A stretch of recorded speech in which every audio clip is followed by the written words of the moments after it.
ऋषी एकदम नवीन कपडे घालून आला. काय विषय ऋषी? तर ऋषीचं म्हणणं आहे की मला पण चिंचणीला घेऊन चला. तर म्हटलं चल बाबा, तुला पण आम्ही घेऊन जातो, चल. वाघानं टाकेच फुल करून घेतलाय. इथल्या तर एवढं 60 किलोमीटर जायचं आहे. मला वाटलं बहुतेक किलोमीटरला 10 अवरेज देते वाटतं, त्यामुळे एवढं त्यानं पेट्रोल टाकलं. हे बघा हाऊस मस्त पुढे पुढे लवकर जाय. तिथून नाश्ता करून झाल्यावर आम्ही पुढे निघालो. जसा हवे लागला तसा एक नंबर वाटाल तो व्ह्यू. आणि ऋषी बघा कसं करते. त्याला म्हटलं तिथनं आता कधी येते, एकदा असं झालं.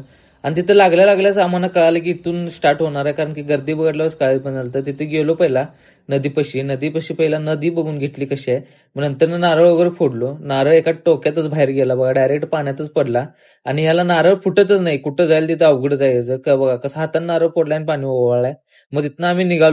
आम्हाला तिथून निघून पुढून दुसऱ्या नदीला जायचं होतं, त्यासाठी आमची एवढी गडबड चालू होती. मग तिथनं आम्ही त्या नदीला आलो बघा, जिथं म्हणालो तिथं मी नदीला आलो वगैरे, हातपाय वगैरे धुवून घ्यायला चालू केलो. हातपाय वगैरे धुतलो सगळं स्वच्छपैकी. आणि पाया वगैरे पडलो. पाया वगैरे पडून झाल्यानंतर चला म्हटलं आता नारळ फोडूया. आणि इथं मी पण नारळ जोरात फोडला. आणि बघा हळदी कुंकू वगैरे लावून घेतलं, सगळं केलो. आणि नारळ फोडला मी जोरात. आणि त्याला बघा नारळ फुटतच ना आता हो इथं, आणि परत हातानंच फोडते बघा. हाय काय हे जी बोंबच झाली, जिथं जाईल तिथं जायला अवघडच झाली. मग तिथनं आपला ब्लॉग आवडलास लाईक फॉलो शेअर करा. याच्या पुढचा पण ब्लॉग आहे, तो पण नक्कीच बघा.